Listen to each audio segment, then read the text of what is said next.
अस्सलाम वालेकुम everyone, welcome back to our channel. So आज हम लोग करेंगे ट्रीज इन डाटा स्ट्रक्चर। काफ़ी दिनों से मैं सोच रही थी कि मैं वीडियो बनाऊं, लेकिन मैंने कुछ उबंटू की वीडियोस बनाई थी एंड कुछ वैसे ही रैंडम सी। काफ़ी देर हो गई हुई है कि मुझे वीडियोस बनाए हुए, एटलीस्ट 1 मंथ होने वाला है कि मैंने लास्ट हैशिंग की बनाई थी। सो जल्दी से जाएं, पहले मेरे चैनल को सब्सक्राइब कर लें। इसके अलावा मेरा एक इंस्टाग्राम पेज है मेगाकोड P45 के नाम से, इसको भी फॉलो करें, मैं लिंक डिस्क्रिप्शन में दे दूंगी। जल्दी से जाएं, चैनल को सब्सक्राइब कर लें और उसके अलावा इस इंस्टाग्राम पेज को भी फॉलो कर लें। फिर हम अपनी वीडियो स्टार्ट करते हैं।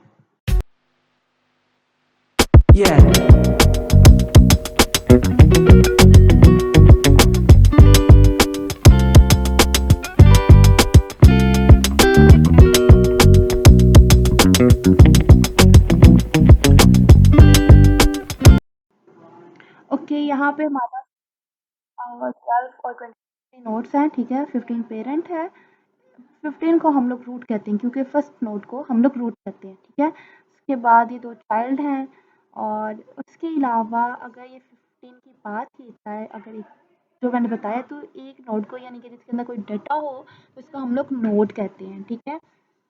और उसके अलावा जो 12 है और 23 है, ये हमारे पास लीफ नोड है, ठीक है। लीफ नोड हमारे पास वही होती है जिसका कोई चाइल्ड नहीं होता। और उसके अलावा जो बाइनरी ट्री होता है उसमें हमारे पास ये होता है कि एक बाइनरी ट्री की 2 चिल्ड्रन होते हैं, मीन एक पेरेंट, 15 हमारे पास parent. So let's get started. Tree data structure in C++. The concept behind tree, ठीक है। Trees belong to a class of non-linear data structure. अब जो ट्री होती है वो नॉन लीनियर डाटा स्ट्रक्चर से बिलोंग करी होती है, like non linear data structure जैसे कि स्टैक हो गया, लिस्ट हो गया। अब यहाँ पे मैं आप लोगों को नॉन लीनियर डाटा स्ट्रक्चर और लीनियर डाटा स्ट्रक्चर के बारे में बताती हूँ कि इन दोनों में डिफरेंस क्या होता है, ठीक है। सबसे पहले हमारे पास लीनियर डाटा स्ट्रक्चर आता है। इसमें होता है कि डेटा को जो स्टोर किया जाता है लीनियर ऑर्डर में किया जाता है, मीन्स के हर एलिमेंट उसके प्रीवियस और नेक्स्ट जो एडजेसेंट होता है उसके साथ अटैच होता है, ठीक है। जबकि नॉन लीनियर डाटा स्ट्रक्चर होता है, उसको ये होता है हायरार्की की फॉर्म में उसको स्टोर किया जाता है। अब उसकी एक एग्जांपल मैं देती हूँ। हम लोग चाहते हैं, ऑनलाइन व्हाइट बोर्ड मैंने ओपन कर लिया है। अब लीनियर डाटा स्ट्रक्चर में हमारे पास होता है, फॉर एग्जांपल कि हमारे पास इस फॉर्म में होता है, डाटा को स्टोर किया जाता है जिस तरह अभी बॉक्सेस बन रहे हैं मेरे पास, ठीक है। ये थोड़ा सा ऊपर बन गया। अब ये जो है एग्जांपल है हमारे पास लीनियर डाटा स्ट्रक्चर की, ठीक है। यानी कि जैसे कि स्टैक में भी इसी तरह हमारे पास होता है, क्यू में भी और ए फॉर्म में भी और लिंक लिस्ट में भी। जबकि भाई नॉन लीनियर डाटा स्ट्रक्चर में क्या होता है, इसको हायरार्की की फॉर्म में स्टोर किया जाता है।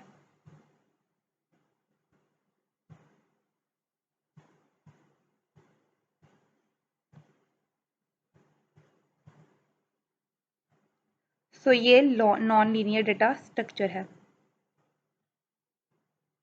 ठीक है। अब हम लोग अपने टॉपिक पे आते हैं, लीनियर डाटा स्ट्रक्चर और लीनियर डाटा स्ट्रक्चर और नॉन लीनियर डाटा स्ट्रक्चर के बारे में हमें पता चल गया है, ठीक है। अब आगे एक एग्जांपल दी हुई है, यहाँ पे वही बताया हुआ है कि लीनियर को किस ऑर्डर में और नॉन लीनियर को किस तरह स्टोर किया जाता है, ठीक है, उसके एलिमेंट्स को। अब यहाँ पे एक एग्जांपल है हमारे पास 27। अब जो मैं इधर ही आप लोगों को बताती हूँ व्हाइट बोर्ड पे। अब मैंने यही वाली एग्जांपल ली है यहाँ पे, ठीक है। ट्रेस इन C++ 27 यहाँ पे। अब सबसे पहले हमारे पास जो आता है, जैसा कि मैंने बताया है कि जो होता है फर्स्ट वाली जो होती है उसको हम लोग रूट कहते हैं। और ये सारी ये जो होती हैं ये हमारे पास ये नोड्स होती हैं। कोई भी डाटा इसके अंदर हो गया, 27 हो गया, ये कोई भी डाटा, वो सारी नोड्स हमारे पास होती हैं, ठीक है। लीफ नोड कौन सी होती है, वो नोड जिसका कोई चाइल्ड नहीं होता, ठीक है। अब यहाँ पे तो ये पेरेंट क्लास है, ठीक है, इसके 2 चाइल्ड हैं, ठीक है, एक 14 और एक 35। अब यहाँ पे देखा जाए 27 भी लीफ क्लास नहीं है क्योंकि इसके आगे से चाइल्ड है। अब 14 को अगर देखा जाए तो 14 के भी 2 चाइल्ड हैं। अगर अब 10 और 9 की बात की जाए, 19 की बात की जाए तो इनके कोई जो है ना चाइल्ड वो नहीं है, तो ये हमारे पास दोनों लीफ नोड हो सकती हैं, ठीक है। इसके अलावा 35 की बात की जाए, 35 हमारे पास लीफ नोड नहीं है क्योंकि इसके चाइल्ड हैं। 31 और 42 की बात की जाए तो वो हमारे पास लीफ नोड हो सकती हैं, ठीक है। क्यों हो सकती नहीं, वो हैं, ठीक है। कि जिनके हमारे पास कोई भी पेरेंट चाइल्ड नहीं ना होता तो वो हमारे पास लीफ नोड होती है, ठीक है। सो 10 भी लीफ नोड है, 19 भी लीफ नोड है, 31 भी लीफ नोड है और 42 भी लीफ नोड है, ठीक है। अब हम लोग अब हम लोग देख लेते हैं कि यहाँ पे क्या लिखा हुआ है। The elements inside the circles are called nodes of the tree. अब जो ये नंबर्स दिए हुए हैं वही मैंने बताया है कि इनको नोड्स कहते हैं, ठीक है। जो नंबर्स लिखे हुए हैं, जो पूरा वो सर्कल बना हुआ है, ठीक है। अब binary tree is a structure where is a data structure where every node has at most 2 children. मैंने कहा है उसमें भी कि बाइनरी ट्री हमेशा वो होती है जिसके एटलीस्ट 2 चिल्ड्रन होते हैं, ठीक है। इसके बाद जो टॉप मोस्ट होती है उसको हम लोग कहते हैं रूट नोड, और जो जिसका कोई चाइल्ड नहीं होता उसको लीफ नोड कहते हैं हम लोग, ठीक है। अब उसके बाद हम लोग ट्री की टाइप्स देखेंगे। सबसे पहले हमारे पास आते हैं full binary tree. A binary tree is a full binary tree if every node has 0 or 2 children. Full binary tree वो होती है हमारे पास हर नोड के एटलीस्ट 0 या 0 हो या 2 चिल्ड्रन हो, ठीक है। अब एक इसकी एग्जांपल देख लेते हैं कि कैसे इसको क्या समझ तो आ गई होगी कि क्या, ठीक है। ये हमारे पास एक बाइनरी ट्री है। बाइनरी ट्री का तो पता चल गया ना कि एटलीस्ट 2 नोड्स उसकी होती हैं, चिल्ड्रन होते हैं, ठीक है, ठीक है। ये हमारे पास पेरेंट है और ये एक नोड है, यहाँ पे ये चाइल्ड है उसके और इस 2 नोड्स हैं, ठीक है, ठीक है। अब ये हमारे पास अगर देखा जाए तो फुल बाइनरी ट्री है, ठीक है, क्योंकि इस पेरेंट के 2 चिल्ड्रन हैं जो कि सेटिस्फाई करें 0 और 2, ठीक है। ये था ना, तो सेटिस्फाई इस चीज को अगर हम लोग यहाँ पे ऐसे कर दें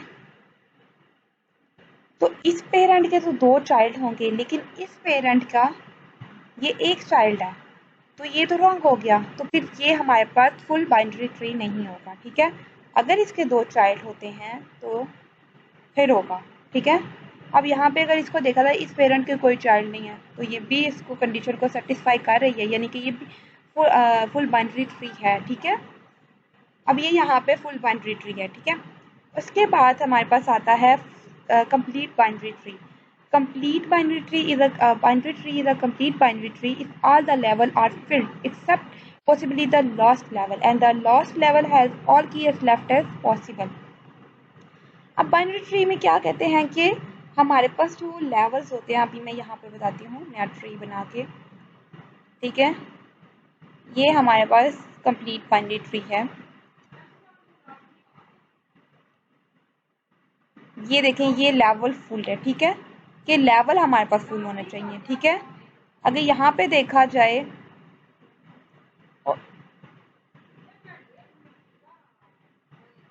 ये कंडीशन सेटिस्फाई होगी कि उसके लेवल फुल होने चाहिए, ठीक है। ये भी लेवल फुल है और ये भी एक लेवल पे है, लेकिन इसको भी छोड़ें, अभी समझे कि ये लेवल है, ठीक है उसका, यानी कि if all the level are filled, ठीक है, except possibly the last level, सिवाय लास्ट लेवल को छोड़ के। तो लास्ट लेवल हमारा फुल नहीं है, ठीक है, यानी कि फुल तो नहीं है ना, यानी कि ये यहाँ पे है लेकिन इसका लेवल किधर है, ठीक है।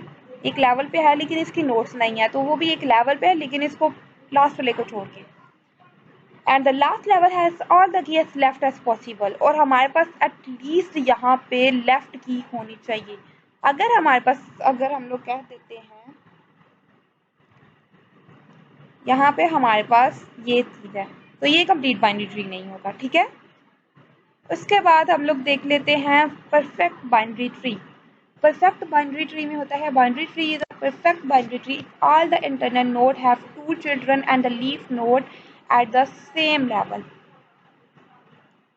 इसमें क्या है, ये भी सिंपल सा ही है कि ये हमारे पास एक पेरेंट नोड है और इसके 2 चिल्ड्रन है, एटलीस्ट 2 चिल्ड्रन होने चाहिए, ठीक है। ये तो कंडीशन हमारे पास सेटिस्फाई हो गई कि ये 2 होने चाहिए। उसके अलावा and the are leaf node at the same level, तो यहाँ पे लीफ नोड हैं ये दोनों जिसके कोई चिल्ड्रन नहीं होते, तो वो भी एक लेवल पे हैं, ठीक है। उसके बाद अब आगे से भी इसको कंटिन्यू कर सकते हैं, ठीक है, ये नहीं है कि इतना ही सी है। उसके बाद आता है बैलेंस्ड बाइनरी ट्री। अब binary tree is balanced if the height of the tree is O log of n where n is the number of node. अब बैलेंस्ड बाइनरी ट्री देखते हैं,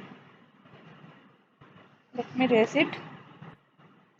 अब यहाँ पे हम लोग एक ट्री बना लेते हैं।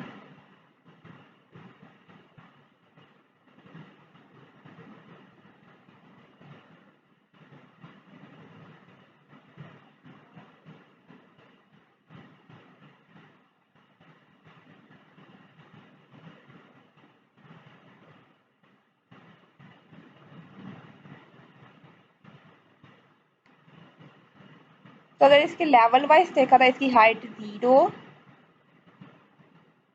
1 2 3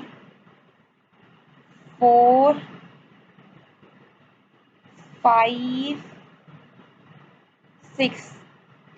अब जो हमारे पास परफेक्ट बैलेंस बाइनरी ट्री में क्या कह रहे हैं कि बाइनरी ट्री इज बैलेंस अगर हमारे पास हाइट इसकी या फिर 0 हो या 1 हो या फिर -1 हो, ये आए।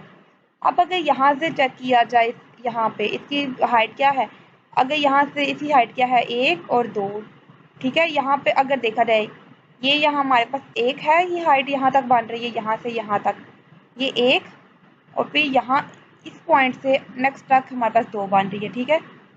उसकी बेशक लेफ्ट साइड पे हो राइट साइड पे हो, ठीक है, एक यानी कि देखना है इसको इस वाले से देख रहे हैं, ठीक है, रूट नोड से। तो यहाँ पे उसकी हाइट क्या है 2 है, मैं पैसे को यू लेती हूँ। अब अगर यहाँ पे 2 आ गई है, ठीक है, और यहाँ पे अगर देखा जाए इस साइड पे राइट साइड पे, ये इसका लेफ्ट साइड है, ये उसके राइट साइड है, ठीक है। यहाँ पे अगर देखा जाए तो यहाँ से यहाँ तक की जो हमारे पास हाइट है ना वो 1 है, फिर यहाँ से यहाँ तक 1 1 1 प्लस 1 प्लस 1 2, ठीक है। तो ये 2 माइनस 2। अब हमारे पास टोटल हम लोग कैसे निकालते हैं, हाइट ऑफ लेफ्ट साइड और माइनस राइट साइड, ठीक है। हाइट ऑफ राइट या left minus height of right, ठीक है। यहाँ पे हो गया, ठीक है। अब इसको मैं रेस कर देती हूँ थोड़ा। अब यहाँ पे तो इसकी हाइट ठीक है, लेकिन हम लोग चेक सबसे पहले जाके नीचे से करते हैं। मैंने ऊपर से चेक किया, सबसे पहले हम लोग नीचे वाली जो है ना वो नोट यहाँ से लास्ट से हम लोग चेक करते हैं, हमेशा लास्ट नोट से चेक करते हैं। इसकी हाइट हमारे पास 0 है, ओके है। इसकी देखी जाए हाइट 0 है, इसकी भी हाइट 0, इसकी हाइट, इसकी अगर देखी जाए इसकी यहाँ से हाइट 1, ये क्या 1 1 माइनस 1 0।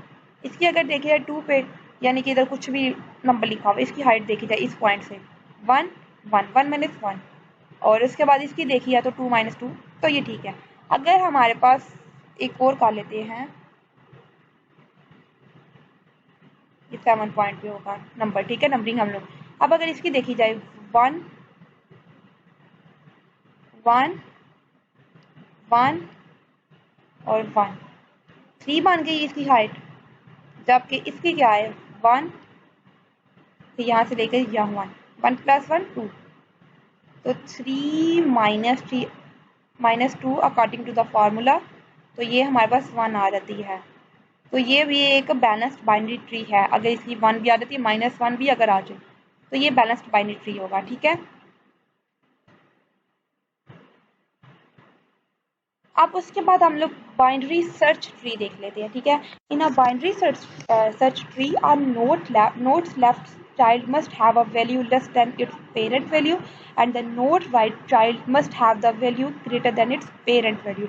अब ये मैंने आप लोगों को बाइनरी ट्री में बताया था, लेकिन वो बाइनरी सर्च ट्री होता है कि हमेशा जो हमारे पास नोड होती है उसके लेफ्ट साइड पे नोड से वैल्यू कम होती है उसके पेरेंट से लेफ्ट साइड पे, और जो राइट साइड होती है उस पर ग्रेटर देन होती है।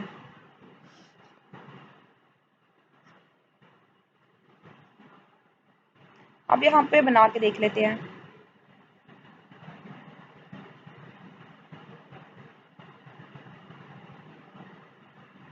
अब यहाँ पे हम लोग वैल्यू रख लेते हैं 25 है, ठीक है। और यहाँ पे अब यहाँ ये इसकी लेफ्ट साइड है और ये इसकी राइट साइड है, ठीक है। तो यहाँ पे से लेस देन वैल्यू होगी, तो मीन अगर हम लोग लिखते 15 इज लेस देन 25, यहाँ पे 28, तो 28 सब 18 से 25 से बड़ी है। अब यहाँ पे भी जितनी आएंगी वो 25 से बड़ी होंगी सारी ये वाली साइड, बट वो यहाँ पे अगर देखा जाए तो ये वाली वैल्यू से कम होगी, तो यहाँ पे 26 रख लेते हैं। 25 से बड़ी है लेकिन 28 से छोटी है। यहाँ पे अगर रख दें 29 है, तो ये 29 सबसे बड़ा है। यहाँ पे भी ऐसे ही करेंगे कि वो वैल्यूज कम होंगी, वो वैल्यूज इससे कम होगी, इस रूट नोट से, लेकिन अगर इसके अकॉर्डिंग देखा जाए तो इससे लेस देन होगी 12 का लेते हैं, और इससे ग्रेटर देन होगी 17 का लेंगे। लेकिन ये अगर देखा जाए ये तीनों वैल्यूज ये रूट नोट से लेस देन है। तो ये देखी जाए ये 26 लिखा हुआ है, ठीक है, 26 है। 26, 28, 29 ये तीनों 25 से बड़ी हैं, ठीक है। तो ये था बाइनरी सर्च ट्री, ठीक है। सो आज का लेक्चर यही था। आगे इंशाल्लाह नेक्स्ट वीडियो में हम लोग ट्राइवर्सल करेंगे। तो तब तक के लिए अभी मेरी अगर वीडियो आप लोगों को इन्फॉर्मेटिव लगी हो तो इंशाल्लाह लगेगी आप लोगों को, और तो लाइक कमेंट और शेयर कर दीजिएगा, और सब्सक्राइब भी चैनल को कर दीजिएगा। आप लोग देख लेते हो बट सब्सक्राइब नहीं करते, तो प्लीज़ सब्सक्राइब कर दीजिएगा, ओके।